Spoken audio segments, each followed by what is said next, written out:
Buenas tardes, ingeniero. Solo vamos a esperar unos 5 minutos más para que más personas se unan. Buenas tardes, sí, no hay ningún problema, solo estaba preparando todo aquí, pero podemos esperar. Me dices cuando empezamos. Está bien, gracias.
Buenas tardes a todos, bienvenidos al CONESLAT 2024. Es un gusto estar aquí con todos ustedes en este evento que reúne a apasionados de la tecnología y la innovación en toda Latinoamérica. Este es un espacio para compartir conocimientos y descubrir nuevas ideas y fortalecer la colaboración entre profesionales, académicos y estudiantes. Nos alegra contar con su participación y esperamos que cada ponencia y actividad sea enriquecedora para todos.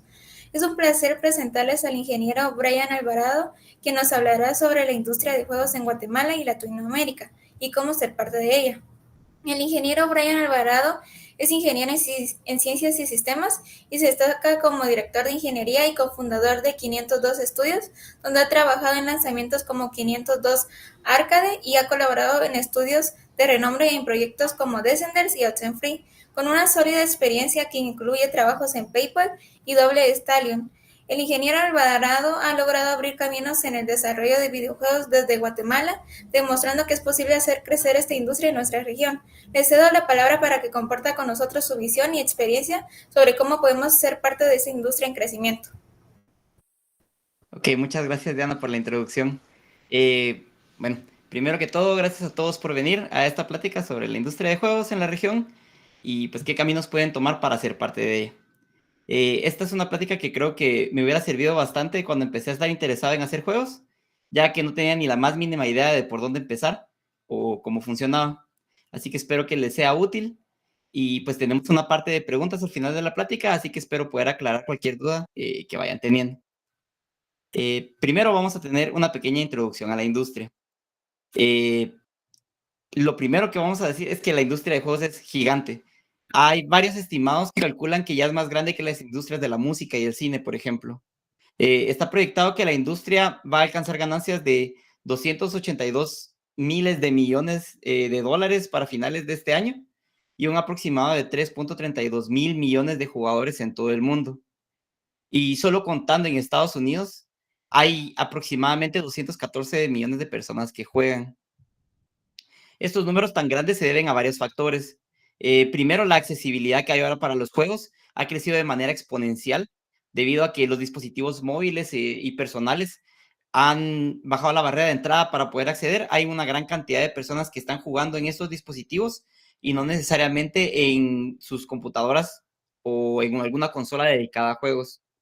Y ahora inclusive con más servicios de streaming de juegos que se están abriendo, probablemente su alcance vaya a crecer más todavía. También estamos pasando por una época bastante peculiar, ya que la pandemia hizo que tuviera un crecimiento bastante significativo la industria de juegos. Debido a todas las restricciones que habían, muchas personas se movieron a los juegos para tener como cierto confort, digamos. Entonces se ha estado expandiendo en los últimos años a un nivel que no se había visto antes, ¿verdad? Entonces esta década sí estamos viendo una expansión de la industria bastante grande. Eh, Viendo la contraparte, digamos, de cómo ha crecido la cantidad de usuarios, pues podemos hablar de que ahora hay una facilidad mucho más grande para hacer juegos también. Solo en Steam, más de 14,000 juegos fueron lanzados durante el año 2023. Esa es una cantidad enorme de juegos. Así, para lo complicado que es hacer juegos, es una cantidad que hace 20 años las personas nunca se hubieran imaginado. ¿Y por qué pasó esto? Bueno, ahora hay mucha más facilidad para poder hacer juegos, sobre todo en esta última década, gracias a motores de juegos como por ejemplo Unity, Unreal Engine, Godot, y pues también ha contribuido bastante plataformas como Steam, que han relajado bastante sus requerimientos para poder lanzar juegos en ellas. Entonces es mucho más accesible para uno, ya sea trabajando a nivel personal o trabajando con una pequeña empresa, poder lanzar sus juegos en diferentes plataformas. Y vamos a estar hablando un poquito más de eso más adelante en la presentación. Pero el factor mucho más grande que ha contribuido al crecimiento de los juegos en las últimas décadas es la distribución digital. Antes para uno era imposible poder costear una cadena de distribución de cartuchos físicos, por ejemplo, porque requería una gran cantidad de inversión y muchos contactos a nivel global. Y esto es algo que ya no se necesita. Ustedes pueden comenzar desde cero un juego y trabajarlo desde su casa y lanzarlo desde su casa y no hay ningún problema. Lo único que pasa con esto es que debido a la gran cantidad de juegos que se están lanzando ahora, por la facilidad que hay ahora para hacerlos, el mercado está muy saturado. por lo cual hay un problema para poder descubrir juegos nuevos de parte de los jugadores y es difícil como desarrollador poder abrirse camino entre ese gran mar de juegos que está saliendo constantemente, sin tener, por ejemplo, un presupuesto de marketing considerablemente grande o un juego muy único o que esté respaldado por alguna empresa de renombre. Entonces, ha crecido en ambas partes, sin embargo, todavía es un poco difícil encontrar el balance entre la cantidad de juegos que están saliendo y la cantidad de personas, ¿verdad?, que están jugando también. Es difícil a veces encontrar su audiencia. Y ahora sí, un poquito de la industria de juegos a nivel regional. Ahora en Latinoamérica las cosas creo que se ven bastante bien en consideración a décadas previas. Según algunos análisis que han hecho varias empresas, hay al menos 600 estudios activos en la región, lo cual es una cantidad bastante considerable, aunque la mayoría concentrados en países como Brasil y Colombia, por ejemplo, donde sus industrias ya han tenido mucho más tiempo para desarrollarse que en algunos otros países. Ahora tenemos oficinas de estudios AAA, como por ejemplo Ubisoft Brasil, que de cierta forma son bien importantes para el desarrollo local, porque permiten generar empleo y al mismo tiempo generar experiencia dentro del mismo país, sin necesidad de tener que estarse moviendo a algún otro lugar. Ya hay una gran cantidad de compañías ofreciendo diferentes tipos de servicios a otros estudios, por ejemplo, como lo es localización, que es traducir los juegos a diferentes idiomas, o inclusive cosas más complejas, como desarrollar juegos con alguna propiedad intelectual en particular. Este fue el caso durante mucho tiempo en Sudamérica, ya que varios estudios colombianos, uruguayos, argentinos, estaban desarrollando juegos en línea con la propiedad intelectual de Cartoon Network. Y esto fue en gran parte lo que ayudó a impulsar su industria de juegos, ya que esto les estaba generando experiencia y les estaba generando capital también para después poder hacer sus propios juegos. Y lo mejor de todo es que muchos estudios han tenido bastante éxito ya. Muchos juegos como los que estoy mostrando aquí en el slide, como por ejemplo Tunche o Nine Years of Shadows. Tunche es un juego europeo, Nine Years of Shadows es un juego mexicano y ambos tienen estimado haber vendido entre decenas y centenas de miles de copias a través de las diferentes plataformas donde fueron lanzados. Entonces, cada año sí va aumentando los casos de éxito que vamos viendo en la región, lo cual es bastante importante porque va ayudando a que haya mucho más apoyo local de diferentes sectores, ya sea el público, privado o el educativo.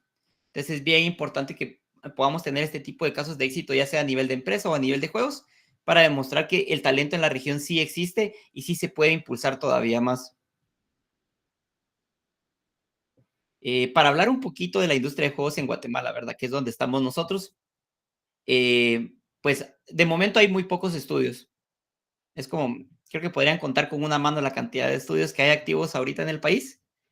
Pues al final de cuentas llevamos relativamente poco tiempo en comparación a otros países de la región.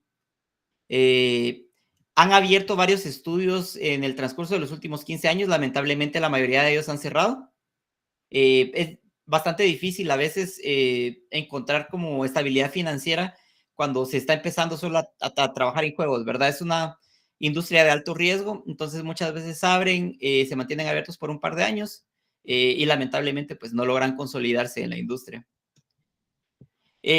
Por el lado positivo, la comunidad local va bastante en crecimiento.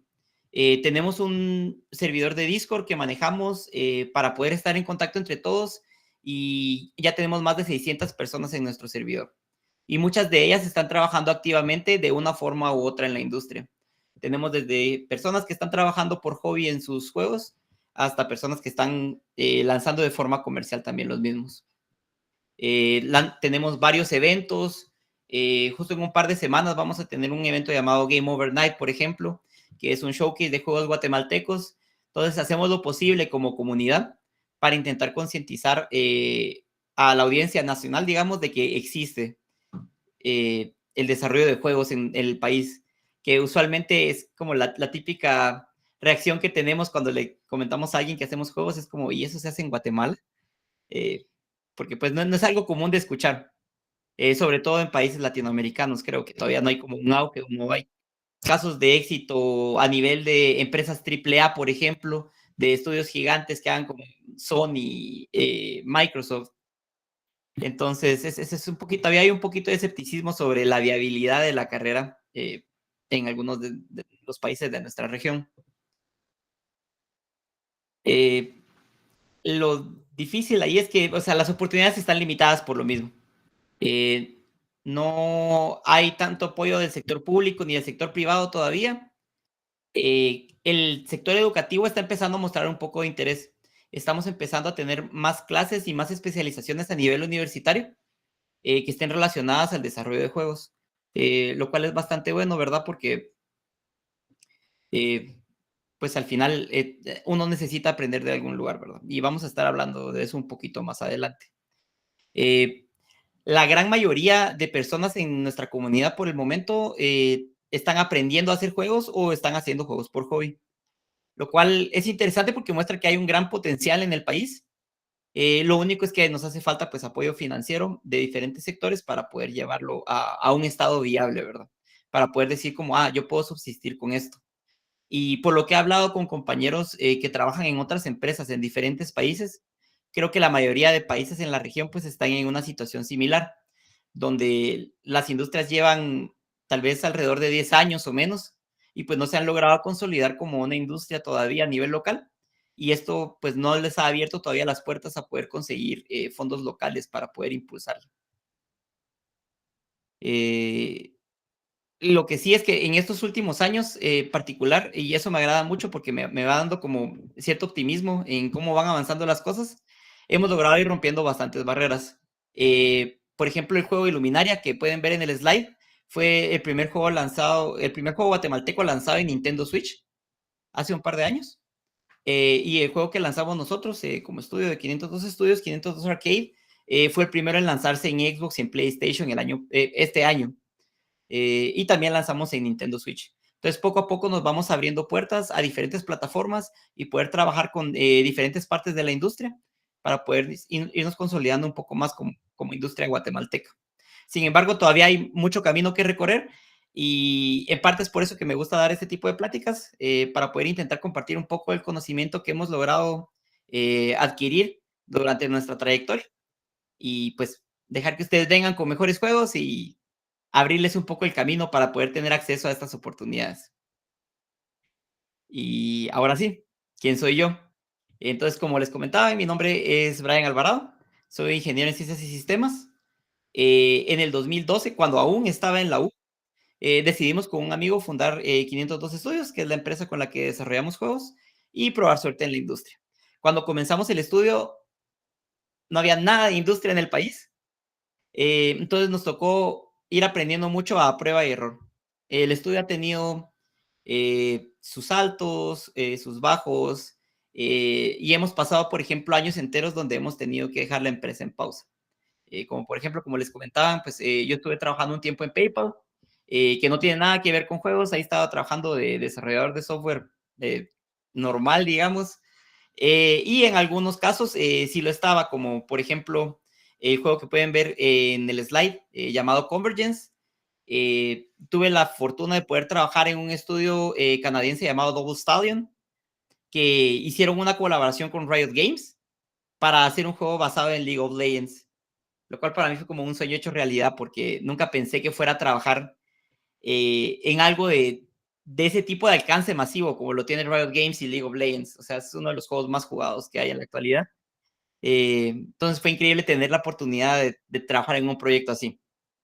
Sin embargo, en estos últimos años hemos tenido la suerte de que hemos logrado solidificarnos bastante como estudio y no solo hemos lanzado nuestros propios juegos como 502 Arcade, sino también hemos logrado colaborar con diferentes estudios en juegos bastante grandes, como Descenders, por ejemplo, es de un publisher europeo llamado No More Robots, y el juego ha vendido, yo pensaría que a estas alturas ya ha vendido al menos más de 1 millón de copias. Y juegos como Oxenfree 1, Oxenfree 2, hechos por un estudio llamado Night School Studios, que de hecho es un estudio de juegos parte de Netflix, lo cual ha sido una experiencia bastante gratificante también, porque nunca pensamos que fuéramos a trabajar con una empresa del tamaño de Netflix. Y esto nos ha ido ayudando bastante a pues obtener más experiencia y al mismo tiempo ir conectando con más personas y más empresas dentro de la industria de videojuegos. Y también soy catedrático en una universidad del país donde imparto clases de diseño y desarrollo de videojuegos desde hace ya algunos años. Y entonces, bueno, ¿por dónde empezar? Primero, bueno, es aprender, ¿verdad? No pueden empezar a trabajar en ellos si no tienen idea de cómo se hace un juego. Entonces, para esto tienen varias alternativas. La primera sería, pues, estudiar una carrera con una especialización en algún área de desarrollo de juegos. Esto lo pueden hacer ya sea estudiando en una universidad local, si es que tienen ese tipo de carreras disponibles ya en su país, o bien sea aplicar a alguna de las universidades internacionales que ya llevan mucho tiempo especializándose en eso, como por ejemplo Full Sail, DigiPen, que tienen carreras específicas dedicadas solo al desarrollo de juegos. Tienen facultades completas para eso. Y muchas de ellas poseen becas, entonces lo hace un poco más accesible para uno, pues, poder costearse ese tipo de educación en otros países. Lo he hablado bastante en algunas conferencias de juegos con representantes de universidades y pues siempre tienen bastante interés en recibir personas de otros países que tengan el talento para hacerlo, pero lamentablemente no tienen los recursos para acceder a eso a nivel local. Entonces yo les instaría bastante que si les interesa, es muy buena entrada, ya que digamos, le permiten a uno tener un pensum más consolidado, digamos, las universidades locales están haciendo muy buen trabajo para intentar ponerse al día, sin embargo, los pensum todavía son bastante nuevos, entonces no han terminado de cómo solidificarse en algo que consistentemente vaya acorde a las necesidades de la industria actuales. Mientras que las universidades internacionales pues ya están bastante asentados con las necesidades de la industria, y sobre todo sirven mucho para conectar con personas y empresas donde potencialmente podría trabajar uno. Por otro lado, también está pues estudiar una carrera con habilidades útiles al desarrollo de juegos, que en este caso, por ejemplo, si todos están interesados en programar videojuegos, sería estudiar una carrera como Computer Science o Ingeniería en Sistemas, que pues les va a dar como las habilidades necesarias para poder empezar a programar. No necesariamente les va a enseñar a hacer juegos, pero los va a llevar cierto camino. Yo sugeriría, mi opinión personal es, si se decide llevar una educación formal, irse tal vez por esta opción, más que una especialización, ya que le permite a uno tener cierta flexibilidad en cuanto a trabajo. La barrera de entrada para empresas de juegos, sobre todo estudios AAA, por ejemplo, empresas ya más establecidas, es bastante alta debido a la demanda que hay por esos trabajos. Entonces no es tan fácil conseguirlos, sobre todo si uno no está en el país donde se encuentra la empresa. Entonces es un buen complemento tener otro set de habilidades, aparte de poder desarrollar juegos, como un plan de respaldo, por así decirlo, para poder conseguir trabajo en caso de que pues, uno no logre trabajar en la empresa de juegos solo graduándose, digamos. O sea, como de entrada encontrar un trabajo así, pues uno puede como que ser un poquito más flexible en el tipo de trabajos que uno puede conseguir. Y la última opción, pues es el autoaprendizaje, que en cierta forma, pues siento que así nos tocó a nosotros. O sea, en la universidad pues llevaba clases de programa y todo, pero no tenía ni idea de cómo empezar a hacer juegos y no teníamos ninguna clase donde nos estuvieran dejando tareas que estuvieran relacionadas a hacer juegos.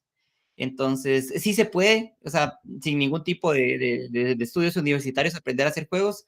De hecho, tenemos muchas personas en la universidad, en la comunidad, que ni siquiera han llegado a la edad donde van a entrar a la universidad y ya han lanzado juegos por ellos mismos. Algunas personas de 15, 16 años que ya han lanzado sus juegos. Sí se puede, pero es un camino largo y hay que ser bastante selectivo a veces, pues con los recursos en línea que se utilizan para aprender. Ya que lo difícil de no saber nada de entrada es saber distinguir en cuándo están aprendiendo buenas prácticas y cuándo no. Entonces lleva un poquito de tiempo acostumbrarse a distinguir cuál es un buen recurso en línea para poder aprender a hacer juegos, ya que es un tema bastante opinionado y dependiendo del tipo de tecnología o motor de juegos que estén aprendiendo, pues hay diferentes formas de hacer las cosas. Entonces, es un poquito más complejo, pero no quiere decir que no se pueda hacer. Y al final de cuentas, pues la mejor forma de aprenderlo a hacer por cuenta propia es a prueba y error. Es empezar a hacer juegos pequeños, empezar a hacer tutoriales y darse uno una idea de qué conlleva empezar un juego desde la idea hasta llevarlo a producción, por ejemplo, hasta tenerlo lanzado. Lo bueno es que ahora tenemos tiendas como la Play Store y la App Store que son mucho más accesibles, no son tan costosas para lanzar un juego y lo dejan a uno experimentar qué es llevar un juego desde cero hasta las manos de usuarios. Entonces, para mí eso fue tal vez la mejor forma de aprender, ya que lanzamos un par de juegos móviles cuando estábamos empezando y siento que nos dejó bastantes lecciones que pues hasta el día de hoy seguimos usando todavía. Y bueno, una vez ya aprendieron a hacer juegos, es como, ¿qué opciones hay para desarrollar juegos en Latinoamérica? Yo creo que lo dividiría en dos categorías principales. Una es trabajar en una empresa ya establecida y otra es ser un desarrollador independiente. Las dos tienen sus pros y sus contras y vamos a estar hablando un poco de ellas. Y bueno, empezamos por, digamos que queremos trabajar, vamos a irnos por una rama y después vamos a explicar la otra rama. De primero, si queremos trabajar en una empresa establecida, ¿dónde encontramos empresas de juegos? Ya que no es muy fácil. La primera opción, y tal vez de las más convenientes, son las empresas locales. Los pros de estas son que pues ayudan a crecer la industria local, ya que están generando conocimiento y están generando ganancias locales, digamos. Entonces es muy probable que si ustedes trabajan en una empresa de juegos ya establecida local, eventualmente pues pueden juntar suficientes fondos o suficiente conocimiento como para poder salir y hacer sus juegos por cuenta propia y abrir sus propias empresas. Y eso crea un efecto en cadena que va haciendo crecer la industria local. Hablar el mismo idioma, que es bien importante. De experiencia personal, a mí me pasaba que el estudio canadiense donde estaba trabajando estaba en Montreal, entonces eran franco-canadienses. Entonces hablaba un mix entre inglés, francés. Nadie hablaba español, solo yo. Entonces era una experiencia algo complicada a veces, porque al final de cuentas, pues, hay ciertas barreras, ¿verdad? Del idioma que cuesta un poquito superar. Entonces, esa es una ventaja que tienen las empresas locales, que uno puede hablar el mismo idioma con todos. Aunque si están trabajando con empresas externas, pues igual a veces sí es un poquito importante saber inglés al menos, ¿verdad? Compartir actividades y espacio físico. Eso sonará bastante trivial, digamos, pero siento que es bien importante como equipo poder compartir espacios físicos y poder hacer actividades juntos, ya que fomenta la confianza entre todos en el equipo y pues ayuda un poquito a mejorar la comunicación poco a poco. Entonces ese es un gran pro que tienen las empresas locales, que pues al final de cuentas todos se pueden juntar. Y uno puede tener un mayor impacto en el proceso de desarrollo, ya que la mayoría de empresas que existen a nivel local ahorita en Latinoamérica, pues son de un tamaño relativamente pequeño en comparación a empresas con las contrapartes de regiones que tenemos como en Norteamérica, por ejemplo, o en Europa. Entonces uno puede tener un poquito más de impacto en las decisiones que se toman en cuanto a los proyectos que se están trabajando. Algunos de los contras son que muchos países no tienen muchas empresas de juegos, así que es difícil encontrar empresas locales. Eh, Hablando desde el punto de vista de empresa local, digamos, a nosotros nos pasa que somos una empresa relativamente pequeña todavía y muchas veces recibimos aplicaciones de personas que quieren trabajar con nosotros y lamentablemente a veces no tenemos los recursos para contratar a otras personas, entonces ya sea que no haya empresas, digamos, para que los contraten para nada cerca de ustedes, digamos, podría ser que tal vez sí hay empresas de juegos en su país, pero no hay ninguno cerca del área donde ustedes viven. Y si hay, pues muchas veces lamentablemente no se cuenta con el capital necesario para poder contratar a todas las personas que están interesadas en aprender a hacer juegos o interesadas en ser parte de la industria. Las empresas en otros países creo que la podemos dividir en diferentes categorías también. Ahí vamos a empezar a desglosar un poco. En empresas de otros países tenemos, por ejemplo, otros estudios independientes que ya están como un poquito más solidificados. Por ejemplo, la empresa canadiense donde trabajaba, Double Stallion, era una empresa con 20 personas cuando yo entré a trabajar. Sin embargo, ya llevaban años haciendo juegos y habían lanzado varios, ya habían firmado contratos de publicación con diferentes plataformas y empresas. Entonces, sí seguían siendo un estudio independiente, seguía siendo una empresa pequeña, pero ya estaban mucho más asentados que empresas que llevan 2, 3 años, por ejemplo, de estar existiendo. Tenemos los estudios AAA, que para los que no saben qué es un estudio AAA, son estudios ya gigantes, son corporaciones, digamos. Son empresas como, por ejemplo, Sony, Microsoft, EA, Ubisoft, que no son empresas pequeñas, tienen miles de empleados y tienen varias oficinas alrededor del mundo. Y obviamente, pues ya tienen una presencia mucho mayor en la industria y son como de renombre, por así decirlo. Y tenemos a los publishers también. Vamos a hablar un poquito de los publishers más adelante, pero son como las empresas que apoyan a publicar juegos. No necesariamente los desarrollan, sino que apoyan con todo el proceso de publicación. Y vamos a hablar un poquito de qué es lo que hacen. Con los estudios independientes, pues hay algo interesante de trabajar en un estudio independiente, pues que uno termina con una variedad de roles con limitantes no tan definidas. Por ejemplo, pueden contratarlos como artistas 3D y terminen dirigiendo un poco como el arte técnico, digamos, la integración en el motor de juegos. Podría ser que los contrataron para programar, pero por alguna razón a ustedes les gusta escribir y terminan trabajando también en las partes narrativas del juego, por ejemplo. Entonces, no está tan delimitado los roles, dado al pues tamaño menor, digamos, que tiene la empresa, pues le toca a uno como que usar varios sombreros. A nosotros nos ha pasado, pues al final de cuentas yo soy como el director de tecnología de la empresa, pero al mismo tiempo me toca estar trabajando un poco en diseño de juegos, me toca manejar todas las relaciones de negocios, entonces como que toca estar como un poquito saltando como que en diferentes áreas, dado que usualmente los equipos son de tamaño pequeño en estudios independientes. Algo bueno es que se tiene mucha más libertad creativa, ya que con menos personas, es lo que les mencionaba, a menor cantidad de personas, mayor impacto tiene uno en el proyecto y tiene un poquito más de libertades que no están tan delimitadas en sus contrapartes, como por ejemplo con estudios AAA, donde ya tienen una forma de trabajar las cosas, ya tienen un flujo muy definido. Entonces hay como muy pocos espacios para poder realmente ser creativos y experimentar con los juegos. La comunicación es más directa y eficiente, por lo mismo, por ser una cantidad de personas mucho más reducida.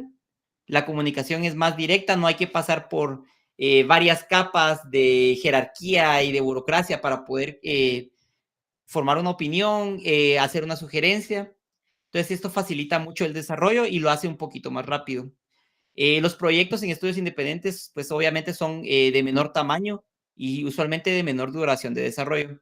Esto es parcialmente verdad, ya que la complejidad de los juegos se han hecho más accesibles de hacer, pero para poder ser un éxito comercial, pues la complejidad de los juegos ha ido aumentando poco a poco, lo cual ha hecho que pues se vaya extendiendo un poco el desarrollo de juegos. Por ejemplo, a nosotros nos pasó con 502 Arcade, el juego pues parte del propósito que teníamos era aprender a lanzar juegos en otras plataformas. Si juegan el juego tiene un alcance pequeño, digamos, tiene un scope pequeño, no estaba hecho para hacer un juego complejo y sin embargo nos llevó 2 años entre hacer el juego y lograr que corriera de una manera adecuada, digamos, en todas las plataformas donde lo sacamos, que eran 3 consolas y en PC.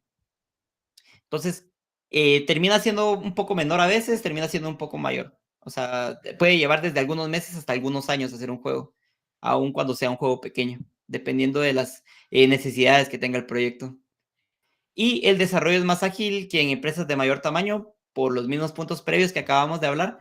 Es mucho más fácil comunicarse y no hay que pasar por varios procesos de aprobación para poder hacer un cambio. Entonces el ritmo de trabajo se siente mucho más rápido y los hitos que se quieren alcanzar, pues se van alcanzando mucho más rápido. Tenemos los estudios AAA. Si quieren aplicar a estudios AAA, ya que eh, algo que quedó más o menos positivo de la pandemia es pues los trabajos remotos. Entonces muchos estudios AAA ahora se han abierto a la posibilidad de contratar personas en diferentes países, aun cuando no tengan sede en esos países en específico. Yo diría que lo primero que se tienen que concentrar es en que son roles especializados. Esto es todo lo opuesto a trabajar en un estudio independiente, donde uno para haciendo de todo. En los estudios AAA, la cantidad de personas es tanta que tienen roles bien especializados. Por ejemplo, si los contratan para hacer 3D, usualmente no los contratan para hacer cualquier tipo de trabajo 3D, sino los contratan a alguien para hacer el rigging de los personajes 3D, a alguien para hacer el texturizado de los modelos 3D, a alguien para trabajar en toda la iluminación del juego. Y así, se van como volviendo como trabajos bien específicos para los que contratan. Entonces, si uno quiere que lo contrate una de estas empresas, pues necesita como encontrar un área con la que uno se sienta muy cómodo y sienta uno que tiene bastante habilidad y empezar a aplicar a ese tipo de puestos y especializarse lo más que se pueda en esa área en particular, más que lograr hacer de todo un poco. Como les comentaba, pues son corporaciones, hay como una jerarquía mejor definida, hay más burocracia, se mueve mucho más lento, los procesos ya están muy definidos y tienden a tomar menos riesgos, ya que los presupuestos de juegos AAA ahora están alcanzando las decenas y miles bueno, las decenas y las centenas de millones de dólares, entonces no pueden arriesgarse mucho. Esa es una queja que muchas veces ven en línea, por ejemplo, que juegos como Call of Duty o FIFA, por ejemplo, no cambien tanto año con año, es porque lo que están intentando hacer ellos es mitigar el riesgo de hacer cambios drásticos a sus juegos, porque dependen de la cantidad de ventas masiva que tienen sus juegos para poder sostener la cantidad masiva de empleados que tienen también. Entonces el desarrollo tiende a estar como mucho más predefinido, aun cuando comiencen proyectos nuevos, debido a que necesitan mantener la consistencia de ingresos que tienen por el tamaño que tienen. Los salarios son relativamente más altos que en su contraparte independiente, obviamente. Las corporaciones tienen más recursos, así que pueden pagar un poquito más de lo que pagarían en la media en un estudio independiente, lo cual es bueno, pero eso mismo hace que la barrera de entrada sea un poco más alta, ya que hay mucha demanda por este tipo de trabajos. Entonces no es tan fácil conseguirlos porque, digamos, se abre una plaza para programador en Rockstar Games, por ejemplo. Por lo que he hablado con algunas personas que trabajan en estas empresas, reciben cientos o miles de CVs para ese tipo de plazas. Entonces es un poquito más difícil de conseguir, pero si se logra entrar, pues es un poquito más de estabilidad laboral de lo que sería como trabajando por cuenta propia o trabajando en un estudio un poco más pequeño. Un publisher. Vamos a hablar entonces un poquito de qué es un publisher. Los estudios independientes muchas veces lanzan sus propios juegos. Sin embargo, uno tiene recursos limitados. Entonces, lo que hace es apoyarse en una empresa que ayude a publicar el juego y preste recursos a la empresa desarrolladora para poder hacerlo. Esto viene en forma de marketing, en forma de fondos financieros para poder hacer el juego y en otros servicios como lo son hacer porting, que es mover un juego de una plataforma a otra, con localización también, crear relaciones de negocios. Por ejemplo, si ustedes mañana decidieran empezar a hacer un juego y lo quieren lanzar en 6 meses, por ejemplo, o en un año, y quisieran lanzarlo en el Nintendo Switch, pues es un poquito más difícil conseguir acceso, digamos, a toda la plataforma para poder desarrollar ahí. Y es algo que facilitan los publishers porque ellos ya tienen una relación preexistente con las plataformas. Entonces ellos ayudan con estas cosas. El tipo de roles a los que pueden aplicar ustedes con los publishers son roles bastante adyacentes. Entonces, si digamos no se quieren necesariamente dedicar al lado técnico de hacer juegos, pues este tal vez es como la mejor opción que tienen entre las tres, ya que ellos manejan marketing, producción, localización, relaciones de negocios, administración. Tienen muchos trabajos que pues al final de cuentas son necesarios para poder lanzar el juego, pero no necesariamente son hacer el juego en sí. Entonces hay como una relación simbiótica entre las empresas de juegos y las empresas que son publishers para poder llevar productos al mercado. Trabajar en diferentes proyectos simultáneamente es una de las ventajas que se tiene, ya que un publisher no está trabajando solo en un juego a la vez. El flujo normal de un publisher es firmar con diferentes juegos al año, por ejemplo, digamos que firman 3, 4 juegos al año y ayudan con el desarrollo de los 4 juegos simultáneamente. Y cada uno va a tener diferentes fechas de lanzamiento. Esto le permite a uno como empleado, digamos, en el publisher, a estar expuesto a diferentes tipos de proyectos, con diferentes tamaños de empresas y a diferentes flujos de trabajo. Entonces, puede absorber uno una gran cantidad de conocimiento sobre el funcionamiento en general de la industria en muy corto tiempo, dado que probablemente uno va a estar saltando de proyecto en proyecto con diferentes empresas, a las cuales se está firmando a través del publisher. Y lo mismo, tienen diferentes tipos de proyectos y empresas de todo tipo. Muchos publishers, o sea, son empresas regularmente de mediano tamaño. La mayoría de publishers con los que he hablado tienen entre 25 a 50 empleados. Dependiendo qué necesitan, a veces tienen como contratistas, pero el núcleo, digamos, de la empresa funciona pues relativamente con pocas personas, ya que no tienen que hacer los juegos en sí. Solo se encargan de todo el trabajo externo que se necesita adyacente para poder lanzar el juego. Bueno, algunos pros y contras de empresas en otros países, como estos estudios AAA o inclusive estudios independientes, pues que son buenas oportunidades de ingresos. Muchas de las empresas pues reajustan un poco, digamos, si uno está trabajando remoto, que también es una de las ventajas que se tiene, pues a veces las empresas ajustan un poco el salario para que esté dentro de las expectativas regionales y aún así, pues todavía se sigue ganando un poquito mejor que con una empresa local. Por lo menos esa ha sido la percepción personal que he tenido hablando con diferentes personas que han tenido trabajos de este tipo. Trabajar en juegos de alcance global. Esto en particular creo que se aplica mucho al trabajo con empresas AAA y que es lo que les comentaba, por ejemplo, con el juego que hicimos con Riot. Es increíble el sentimiento de ver un juego lanzado y saber que uno tuvo parte del desarrollo y ver que lo están jugando miles de personas, por ejemplo. Ver ese tipo de impacto, pues es una sensación difícil de explicar, pero lo llena bastante a uno como desarrollador. Y eventualmente, pues tener la oportunidad de emigrar, que creo que es un plus bastante significativo, que eventualmente, pues las empresas, si lo contratan a uno para trabajo remoto, eventualmente, pues podrían estar interesados en que uno se mude al país donde se encuentra la sede de la empresa. Entonces le permite a uno, pues, cierta flexibilidad en donde podría vivir uno y, pues, encontrar como diferentes lugares, ¿verdad? Con diferentes niveles de calidad de vida, para poder mejorar pues la situación personal de uno. Algunos de los contras, es casi indispensable saber inglés. Yo les recomendaría que si tienen algún interés en entrar a la industria de juegos, no importa cuál de todos estos caminos tomen de los que estamos hablando, sepan inglés. Yo pensaría que en mi experiencia personal es lo que más nos ha abierto puertas, ya que muchas de las empresas con las que trabajan, pues van a estar hablando en inglés.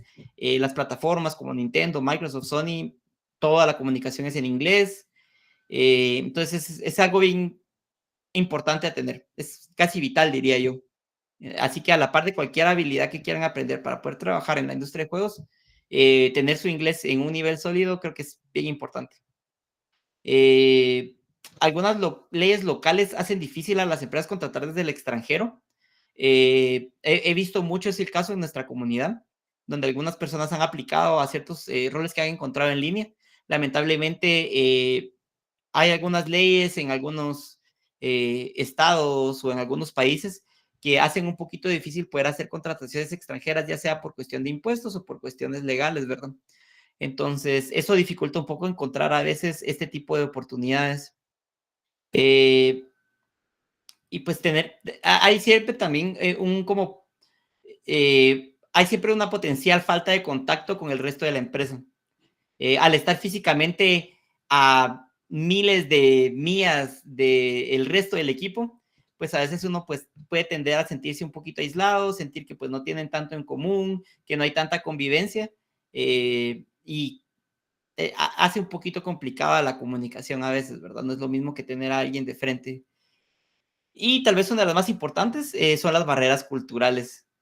Es increíble cómo cambia esto. Si están trabajando con un estudio americano, por ejemplo, o un estudio europeo, o un estudio del país donde uno vive, pues al final de cuentas la forma de comunicarse, la forma de expresarse, la expectativa de cómo dicen las cosas, cómo se interactúa entre personas, pues va cambiando y eso pues al final de cuentas puede terminar siendo un poquito frustrante, ya que uno siente que no se está dando a entender y puede crear malentendidos, ¿verdad? Y hay cierto tipo de conflictos, que no es nada que no se pueda trabajar, pero al final de cuentas, pues sí es algo que crea cierta fricción a la hora de conseguir este tipo de trabajos.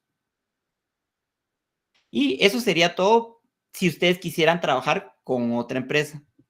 Ahora, la otra rama principal que teníamos era ser desarrollador independiente. Para mí esto está dividido en dos ramas principales. Ser un solo dev y formar un equipo o empresa.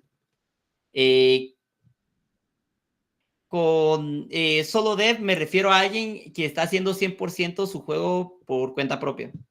Que eso no cuenta que no consiga como que recursos en internet, como assets, música y ese tipo de cosas, pero en su gran mayoría están haciendo el juego por cuenta propia. Todo el código, todo el arte, tal vez música, o si contratan a alguien para hacer ese tipo de aspectos, pero solo les están pagando como, ok, necesito que me hagan este tipo de música, necesito que me hagan esta arte, pero no son parte realmente de un equipo, sino que son como contratistas temporales. Aquí veo yo dos opciones. Una es hacerla como hobby o en el tiempo libre que uno tiene de su trabajo normal. Y la otra es ahorrar y usar esos ahorros para sostener económicamente pues los gastos que uno tenga mientras uno termina el proyecto, ¿verdad? Trabajarlo en tiempo libre igual tiene sus pros y sus contras. Algunas de las ventajas es que no tienen presión financiera porque tienen su trabajo regular. Entonces no están preocupados de, ok, si no termina este juego el próximo mes ya no tengo con qué pagar la renta, por ejemplo, o no puedo pagar mi tarjeta de crédito. Por lo mismo, no hay tanta presión de fechas límites. Ustedes pueden decidir a qué ritmo llevan el proyecto. Y tienen la ventaja de que no solo no tienen que preocuparse de no estar generando ingresos ya, sino que en su trabajo regular también los puede ayudar a tener fondos para cubrir gastos de desarrollo. Que como les comentaba, tal vez no quieren aprender a hacer música por su cuenta, entonces quieren pagarle a un compositor que les haga una pieza de 1 minuto, por ejemplo, y su mismo trabajo de día, digamos, puede ayudarlos a conseguir los recursos para poder pagarle a alguna persona para que pueda hacer como una traducción para el juego, que pueda hacer música para el juego y ese tipo de cosas. Y eso les da bastante flexibilidad para poder aprender todas las diferentes facetas del desarrollo de juegos que hay, sin ningún tipo de limitante de tiempo. Pueden ir aprendiendo a su propio ritmo. Si se quieren llevar 5 años haciendo el juego, pueden hacerlo, no hay ningún problema. Porque al final de cuentas, pues no lo están haciendo necesariamente porque necesiten que el juego salga ya. Pero algunos de los contras son que se puede llegar a sentir como un segundo trabajo. Es bien complicado porque, o sea, ya pasaron 8 horas en su trabajo, lo último que quieren es ir a sentarse otras 4 o 5 horas, por ejemplo, para sentir que siguen trabajando en lugar de poder descansar. Entonces, eso mismo lleva también a que les puede consumir mucho su tiempo de otras actividades y relaciones. Es bastante difícil encontrar un balance entre vida-trabajo así, ya que pues tienen que encontrar cierto tiempo para poder trabajar en eso, que no pueden usar mientras están trabajando. Y eso hace también que sea difícil mantener la consistencia durante largos periodos de tiempo. Al final de cuentas, pues cuando uno tiene un trabajo, aunque uno se lo disfrute y sea un buen trabajo, pues tiende a ser desgastante. Entonces muchas veces uno llega a la casa solo para descomprimirse, no quiere hacer nada uno. Entonces es difícil mantener esa motivación por meses o inclusive años de decir como, ok, ahorita voy a llegar a la casa y me voy a sentar 3 horas a programar el juego. Sobre todo cuando todavía no está dando nada de regreso o si se está programando en un vacío, digamos, si nadie ha probado su juego, pues a veces siente uno como, ¿para qué estoy haciendo esto si nadie lo está viendo y nadie me está diciendo como, ok, esto está bien o esto está mal? Entonces tiende a sentirse como bastante solitario muchas veces. Y el desarrollo puede llevar mucho más tiempo del que llevaría normalmente. O sea, si están trabajando 2, 3 horas al día, obviamente hacer un juego de una complejidad de cierto nivel probablemente les va a llevar años. Y es solo la realidad del tiempo, pues no pueden estirar el tiempo más de lo que da, pero es como como ahí sí que algo con lo que tiene que estar conforme uno decir como, ok, pues no estoy preocupado económicamente de que dependa del juego, pero hay que estar conscientes de que va a llevar lo que sea de tiempo que va a llevar, porque no hay un tiempo ilimitado para trabajar en él. Y con eso tenemos la otra contraparte, que es usar ahorros para el desarrollo. Esto requiere un poco más de paciencia al principio, porque probablemente llegar a ahorrar suficiente dinero para que ustedes puedan decir, ok, voy a renunciar a mi trabajo y voy a pasar 1 año, 2 años sin trabajo, porque voy a pasarlos haciendo mi juego, eh, lleva considerablemente una buena cantidad de tiempo. Entonces, requiere un poquito más de paciencia inicial, pero les va a dar mucho más tiempo después. Ese es uno de los pros, pues tienen más disponibilidad de tiempo porque se van a estar enfocando completamente en el proyecto y probablemente pueden tener un mejor balance de trabajo-vida, ya que hacer el juego va a ser su trabajo principal. Entonces pueden tomar descansos cuando necesitan tomar descansos y no necesariamente tienen que estar haciendo ese malabareo entre como dos trabajos, digamos, que es lo que pasaba si mantienen su trabajo mientras están haciendo el juego. Pero los contras es de que, pues al final de cuentas van a tener fondos limitados. Un ahorro llega hasta cierto punto y eso los va a forzar a ponerse tiempos límites para poder generar ingresos. Porque en el momento en que se acaben los ahorros, pues se va a tener que pausar el desarrollo y van a tener que regresar a buscar un trabajo de alguna forma u otra. Y algo con lo que tienen que estar conscientes es que hay una alta probabilidad de perder la inversión. Como les comentaba, la industria de juegos es una industria de alto riesgo. Entonces, no hay una garantía de que hagan un juego les va a generar ingresos. O inclusive si les va a generar ingresos, que los vaya a generar inmediatamente. Entonces, tiene que estar uno consciente que, pues, si pasó 5 años ahorrando para poder tener una oportunidad de hacer su juego de ensueño y entrarle de lleno al juego, hay una gran posibilidad de que esos ahorros de 5 años, pues, solo vayan a desaparecer. Que el juego no sea un éxito o que no venda suficiente como para poder recuperarlo. Es algo de lo que tenemos que estar conscientes que puede pasar, ¿verdad? Y esas serían más o menos como que las dos formas, digamos, en que lo pueden hacer si están haciéndolo por cuenta propia. Eh, la otra opción que tienen también es formar un equipo de empresa. Eh, Esto igual tiene varios pros y varios contras y vamos a estar hablando de cada uno. Algo que no voy a tocar mucho es como cómo forman los equipos y empresas, ya que eso es mucho por afinidad personal. Pueden encontrar equipos ya sea en sus comunidades locales, en la universidad, en el trabajo. Alguien que esté interesado en hacer juegos. O sea, el tipo de equipo o empresa que van a formar, pues ya depende mucho de ustedes y es como una decisión bien personal. Pero las formas en que pueden sostener la empresa, lo pueden hacer, por ejemplo, autofinanciar la empresa. Hay varias alternativas para autofinanciar la empresa y ahorita vamos a hablar de ellas. También pueden conseguir un publisher para el juego, que es lo que les comentaba. Un publisher muchas veces da un apoyo financiero a los estudios de juegos para que puedan realizar su juego a cambio de un porcentaje de las ganancias. O pueden conseguir un inversionista que tome parte de la propiedad de la empresa y a cambio de eso, pues les dé fondos para la misma, que es más como un flujo tradicional de inversión, digamos, que es lo que ven en otras empresas de tecnología, donde pues invierten en la empresa, ¿verdad? No invierten en un juego en particular. Para autofinanciar la empresa, tienen igual varias opciones.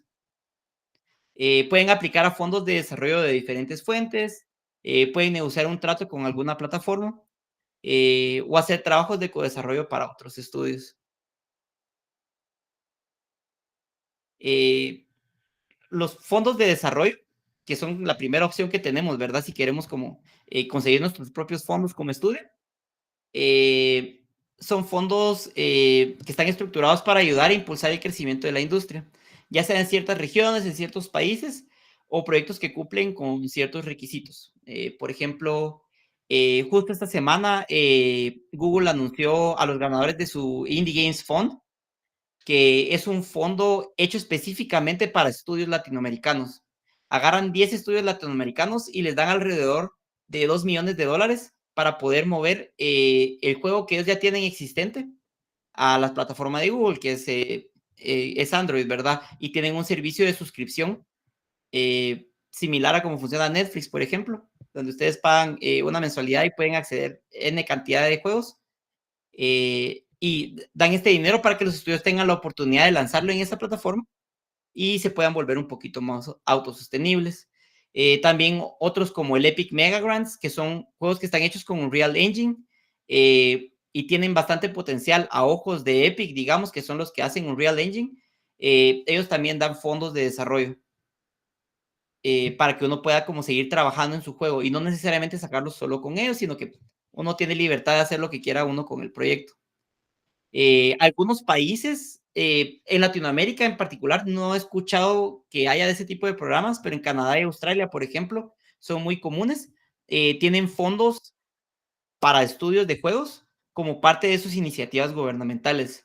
Eso yo siento que es bien importante de parte del sector público, ya que es una industria que está creciendo mucho a nivel global, y sin embargo, pues los gobiernos como que todavía no están al tanto de el alcance masivo que podría llegar a tener si empezaran de manera gubernamental, pues a echar un empujón, ¿verdad? A estos estudios que están comenzando. Y en su gran mayoría, ninguno de estos fondos piden dinero de ganancias de regreso. Esa es una parte bien importante y que difiere bastante de otros tipos de fondos que pueden conseguir, que una vez les den el dinero, pues media vez cumplan con ciertos hitos o milestones que ellos definen, digamos que, por ejemplo, yo fuera un fondo y les digo, ok, yo les voy a dar $100,000 para que hagan su juego y lo vamos a dividir en 5 partes. Entonces vamos a tener 5 hitos que vamos a definir y vamos a estar haciendo una revisión del proyecto cada 3 meses para ver si alcanzaron el siguiente hito para poder darles el siguiente pago. Entonces, lo único que están haciendo ellos, pues, es asegurándose de que su dinero no se está desperdiciando y no se lo tomaron el dinero y ya no van a hacer ningún juego. Pero usualmente, una vez lanzado el juego, ellos ya no piden su dinero de regreso, sino que es dado sin ningún tipo de atadura, digamos, que es como dice la expresión. Algo similar es hacer tratos con plataformas. Con plataformas me refiero a dónde lanzan ustedes los juegos, que es como les decía ahorita. Por ejemplo, Google Play Pass es la oferta que tiene Google de servicio de suscripción para juegos. Esa es una plataforma. Ahora, Netflix es una plataforma de juegos. Si ustedes entran a su aplicación móvil de Netflix, pueden descargar juegos de ahí. Por ejemplo, Game Pass de Xbox, que es también un servicio de suscripción de juegos. Eso es otra plataforma. Las mismas consolas son plataformas. Nintendo Switch es una plataforma. Entonces, usualmente pueden hacer tratos con estas plataformas. Mayormente son tratos alrededor de tratos de exclusividad, que lo que quiere decir es que les dicen, ok, te vamos a ayudar financieramente, pero tu juego no puede salir en ninguno de nuestros competidores por 1 año o por 5 años. Entonces, eso le da cierta ventaja a la plataforma porque tiene exclusividad de algunos juegos y le da una ventaja a uno porque, pues, digamos que ofrecen lo que comúnmente se llama una garantía mínima, que lo que ellos hacen es proyectar cierta cantidad de ventas potenciales que uno podría tener con el juego y darle ese dinero por adelantado a uno. Entonces es como, ok, les vamos a dar el dinero de 50,000 copias, por ejemplo. Y eso va a ser lo que van a tener ustedes para tener exclusividad por 1 año con nosotros. Entonces intentan balancear el costo de oportunidad que uno está perdiendo por no lanzarlo en otras plataformas y compensarlo con un pago directo que se le está haciendo al estudio. Uno tal vez algo complicado con esto es que ya se necesita tener una trayectoria como estudio.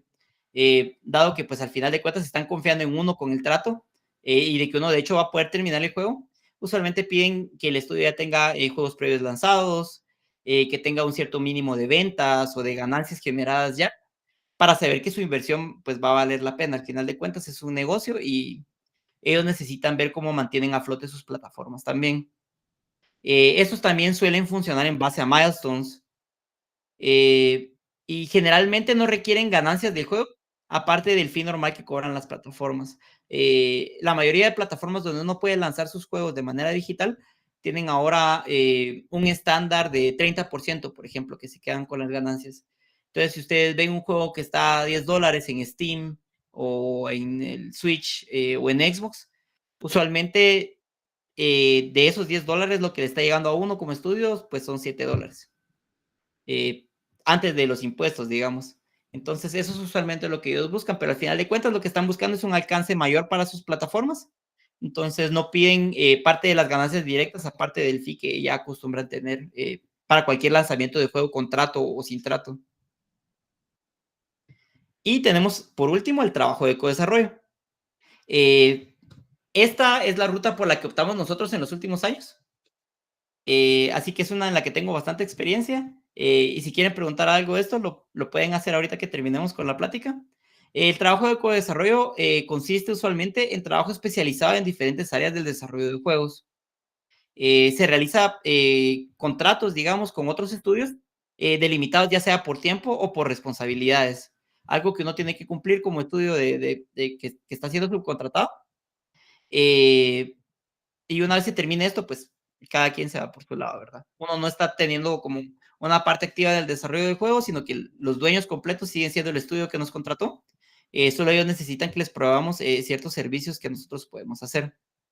La barrera de entrada es un poco alta, ya que igual, o sea, necesitan estar conscientes ellos de que van a hacer una inversión para poder conseguir cierto tipo de servicios y tienen que estar seguros de que uno los puede realizar.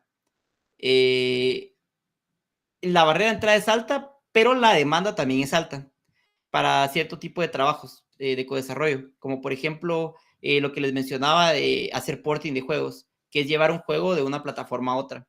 Esto es algo que hicimos, por ejemplo, con el juego de Descenders. Cuando nos contrataron, Descenders ya había salido en Xbox, PlayStation, Nintendo Switch y PC. Y a nosotros nos contrataron para llevarlo a Android y iOS. Es un poco difícil porque cuesta empezar a veces en esto. Nosotros tuvimos mucha suerte de pues, conocer a algunas personas que confiaron mucho en nosotros al principio, cuando todavía no teníamos tanta experiencia, y lograr trabajar en esos juegos iniciales nos fue como dando cierta reputación para que nos siguieran contratando. Pero sí es un poquito difícil abrir ese camino ahí al principio.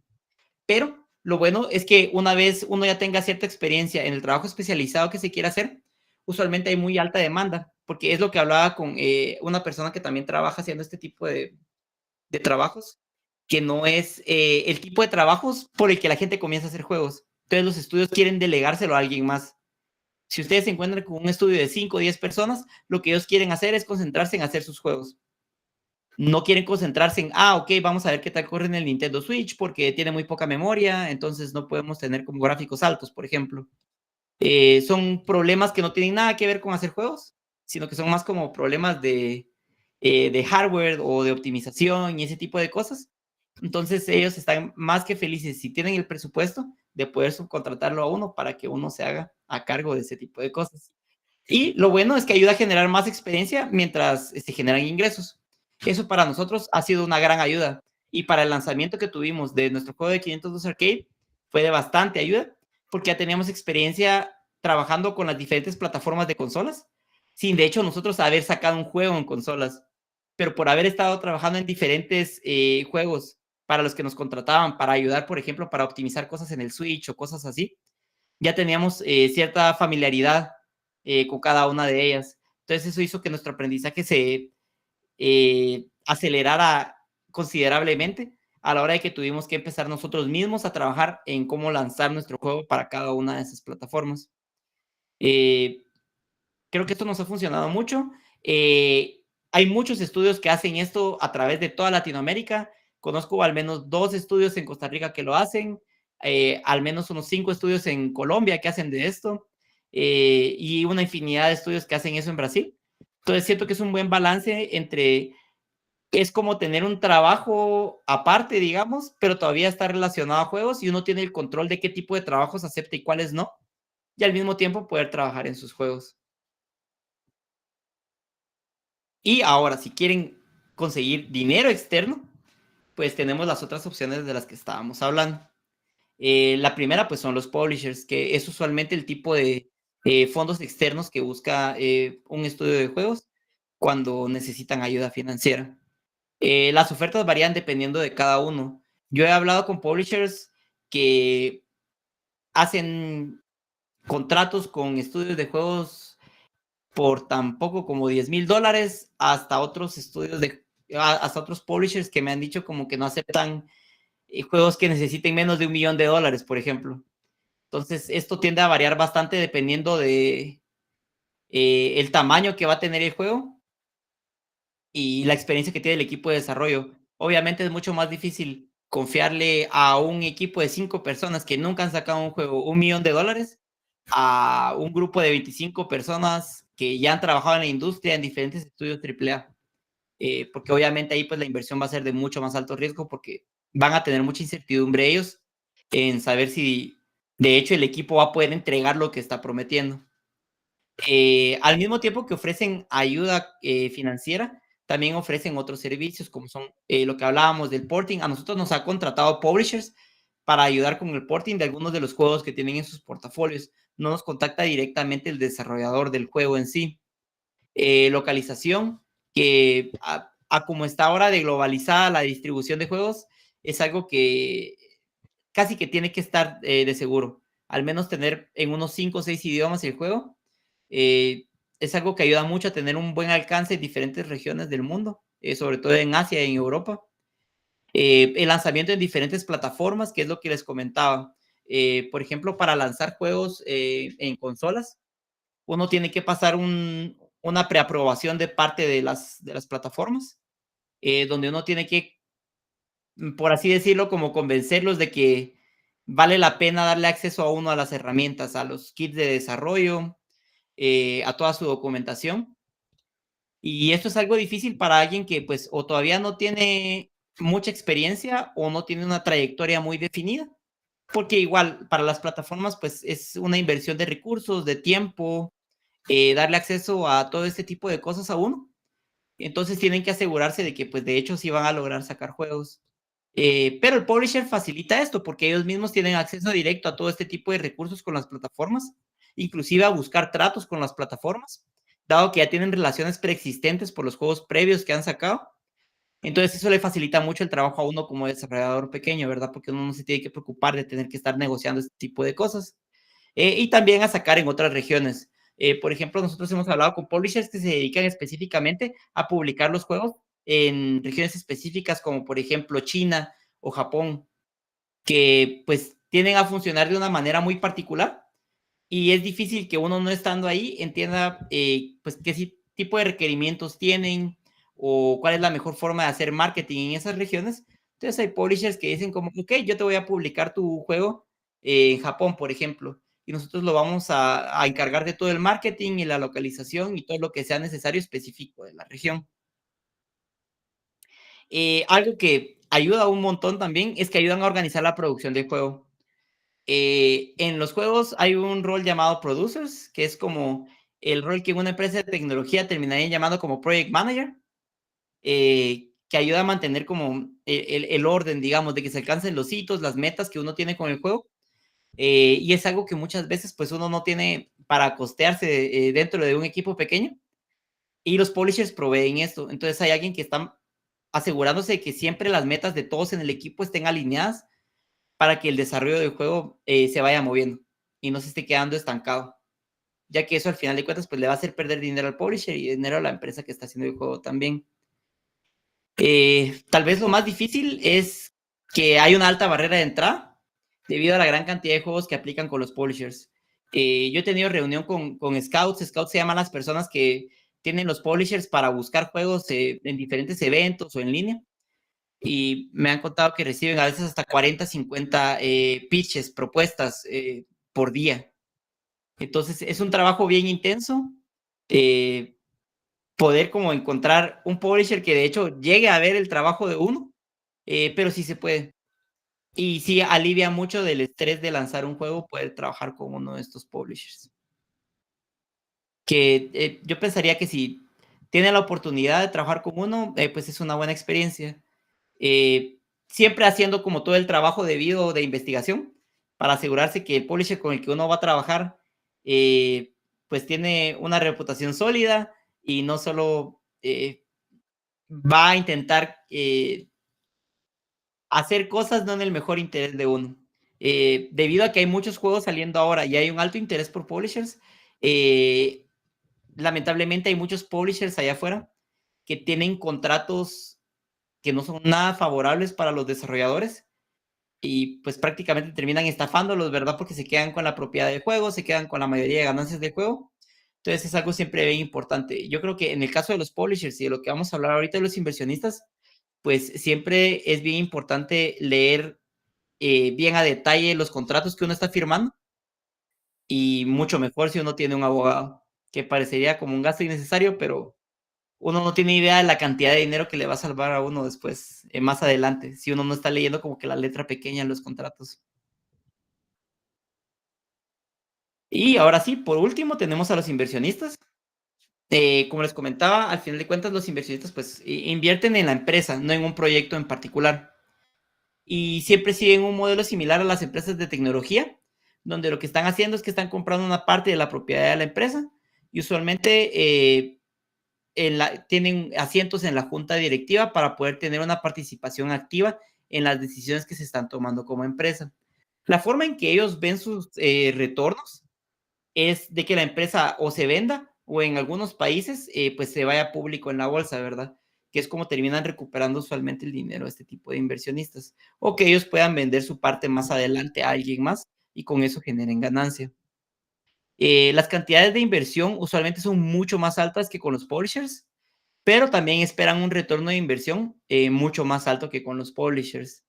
Yo creo que con los inversionistas de juegos que he hablado, creo que nadie invierte menos tal vez de $5 millones. O sea, están viéndolo como una inversión a largo plazo y están viendo que el crecimiento de la empresa sea longevo. No solo van a sacar un juego y ahí se terminó la empresa, sino que quieren ver algo que va a crecer en el span de décadas tal vez, donde ellos van a poder obtener una inversión bastante grande eventualmente. Y debido a la naturaleza que tiene de alto riesgo los juegos, pues no hay tantos inversionistas realmente en la industria de juegos como lo hay en otras áreas de tecnología. Porque digamos, o sea, es lo que les decía de invertir, por ejemplo, su propio dinero. Es muy probable que ese dinero no vaya a regresar. Es una industria muy competitiva, hay muchos juegos saliendo. Es bien difícil establecer como una nueva marca que vaya a dominar cierta plataforma o cierto mercado. Entonces, es un salto de fe bastante grande para los inversionistas. Entonces, no hay tantos realmente, ¿verdad? Son pocos los que logran encontrar, pero si existen, solo hay que saber dónde buscarlos. Y al final de cuentas también, muchas veces piden que el estudio ya tenga una cantidad considerable de experiencia, porque no es lo mismo darle $10 millones a alguien que nunca ha tenido una empresa, a alguien que ya ha manejado varias empresas o ha sido parte de la rama ejecutiva de una empresa AAA, por ejemplo, y saben cómo gestionar los recursos que les están dando, tanto económicos como de empleados, por ejemplo, de oficinas, de todas las relaciones de negocios que se va a tener con las diferentes empresas para poder lanzar el juego. Y bueno, todos estos caminos que se pueden tomar para trabajar en la industria de juegos, pueden optar por conseguir sus juegos, o sea, hacer sus propios juegos o trabajar para alguien más para poder hacer sus juegos. Todo tiene sus pros y sus contras y espero que hayan quedado más o menos claros. La industria de juegos es gigante. Hay muchas formas de entrar, hay muchos roles a los que entrar, no necesariamente tienen que ser programadores o artistas. Al final de cuentas, pues para que funcionen las empresas se necesitan un montón de roles diferentes. Y pues eso es todo. Espero que haya sido bastante informativo. Y si tienen alguna pregunta, pues yo creo que todavía tenemos una buena cantidad de tiempo ahorita para poder responderlas. Entonces, eso sería todo. Muchísimas gracias por escucharme y eso sería todo. Si alguien tiene una duda o comentario, lo pueden escribir por el chat o levantar la mano para darle la palabra.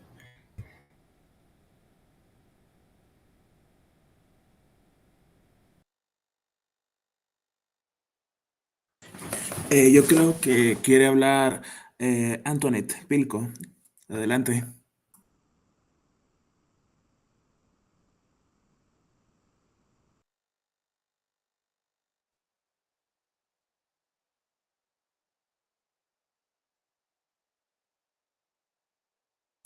O bueno, si no, pues yo quisiera hacer una pregunta.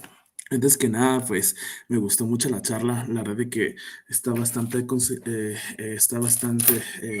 sólido, pues toda la presentación y todos los caminos. La verdad que me gustó bastante. Y ahorita tengo una pregunta, ¿verdad? Porque suponete, viene uno y dice, bueno. Te voy a poner un ejemplo. Por ejemplo, yo ando cabal estudiante de compu, especialidad de juegos, y me gustaría optar por un trabajo, ¿verdad? La verdad es que estaba como considerando ver si tal vez alguna empresa como pequeña o indie, o en el mejor de los casos como un triple A, pero en mi caso, ¿qué podría hacer yo para buscar esas oportunidades? ¿Será que podría yo optar por LinkedIn o algo en particular? No sé qué me recomendarías.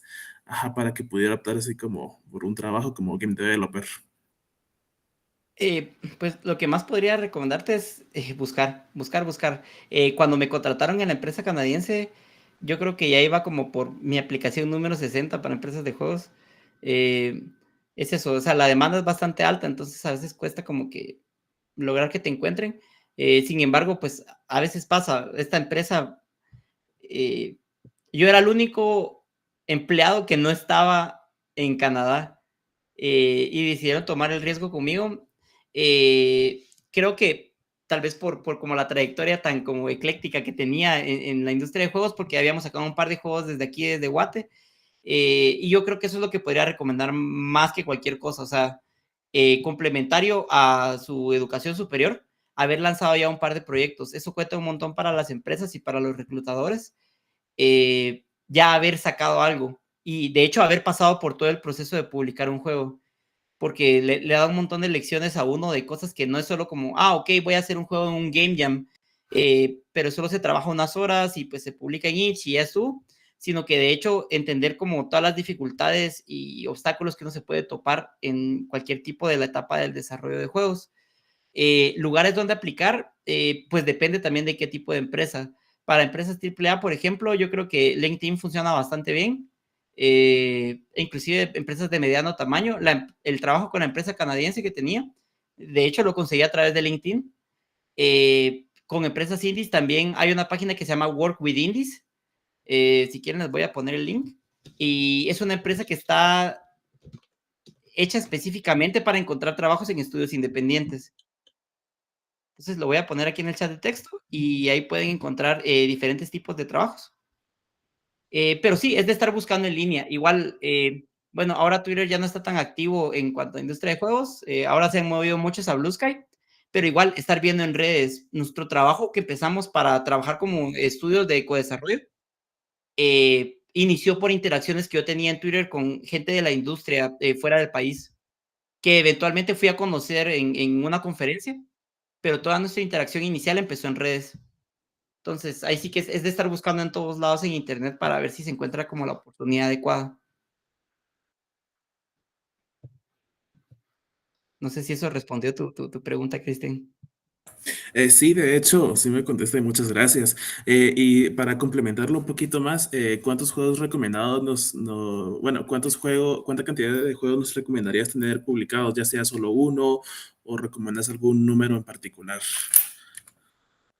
Yo creo que con uno estaría bien, o sea, media vez o sea, lo primero que van a hacer es revisar qué tanta experiencia tiene uno como de vida real, digamos. Entonces eso casi que con un solo juego pues ya se puede demostrar. Y lo siguiente al ver que ya hay trabajo publicado es ver la calidad de lo que se está publicando. Ver qué tanta atención a detalle. Bueno, y eso depende también mucho del rol al que estás aplicando. O sea, si estás aplicando para un rol de arte, pues obviamente le van a poner como un poquito de atención especial al arte del juego que les estás mandando como parte de tu portafolio. Pero no creo que haya un número mínimo o un número ideal de juegos para haber lanzado. O sea, igual podrían aplicar sin haber sacado ningún juego y los podrían contratar. No es un requisito tampoco, pero es algo que mi percepción y la percepción que he tenido de personas con las que he hablado de la industria, que es algo que toman bastante en cuenta a la hora de contratar a alguien. Ah, ok, excelente. Muchas gracias por la aclaración.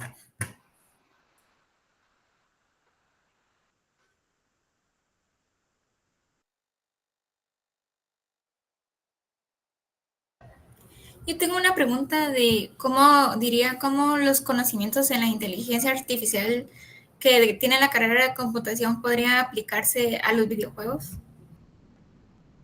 Creo que depende de qué tipo de inteligencia artificial estemos hablando.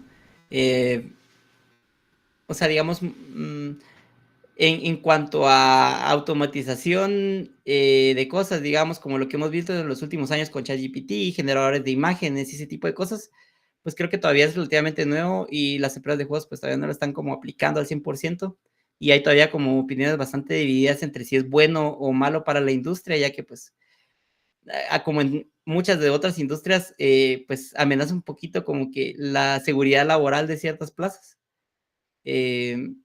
Todavía no se está utilizando tanto, pero en el sentido más tradicional de inteligencia artificial, digamos, que era como se conocía hasta hace unos años, tener como sistemas de navegación, árboles de decisión en los juegos, pues eso siempre se puede aplicar.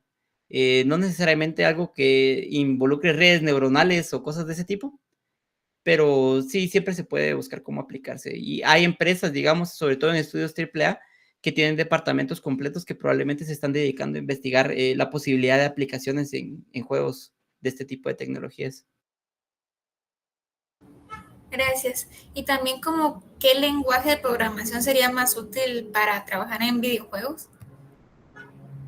Eso depende también del tipo de empresa con la que quieran trabajar. Los estudios AAA, todavía en su gran mayoría, creo que la mayoría tienen sus propios motores de juego hechos dentro de las empresas y la mayoría funcionan en base a C++. C Sharp ha tenido un auge gracias a Unity y pues la mayoría de, o sea, Unity ahorita tiene como un 60% del mercado de juegos dominado. Entonces, saber C Sharp ayuda bastante y es algo que todavía enseñan bastante en universidades. Voy a hablar respecto a los 3 motores de juegos más grandes que hay ahorita. Unity usa C Sharp, Godot usa un lenguaje hecho por ellos que se llama Godot Script, que está basado en Python, y Unreal Engine usa igual C++. Entonces yo creo que dependiendo del tipo de empresa o el tipo de juego que se quiera hacer, cualquiera de esos 3 lenguajes los recomendaría bastante aprender. Gracias. También tenía curiosidad si es importante tener como conocimientos avanzados de matemáticas para trabajar en los videojuegos.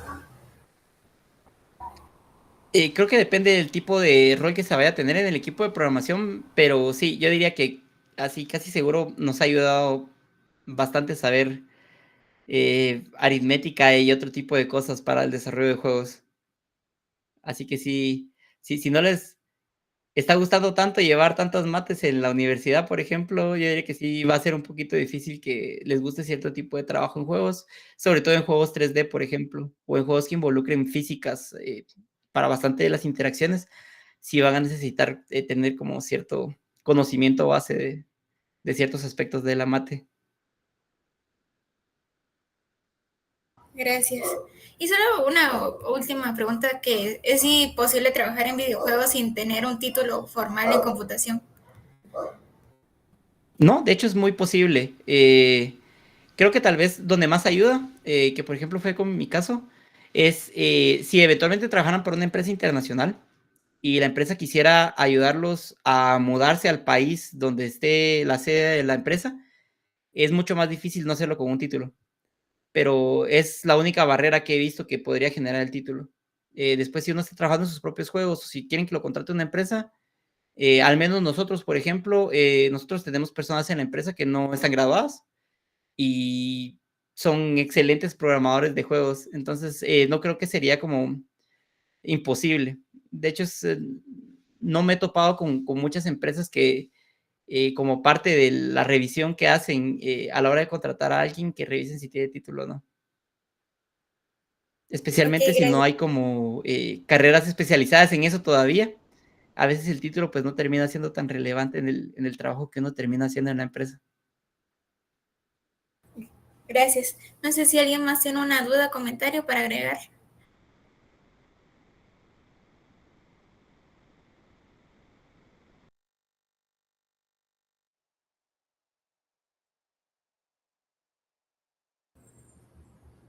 Bueno, si no hay más, quiero agradecerle al ingeniero Brian Alvarado por compartir su tiempo y sus conocimientos con nosotros, y también a todos ustedes por ser parte de esta charla, por su interés y participación, enriquecen enormemente nuestro evento. Y sin nada más que agregar, feliz tarde a todos. Ok, muchas gracias. Un gusto haber tenido la plática. Que pasen feliz tarde.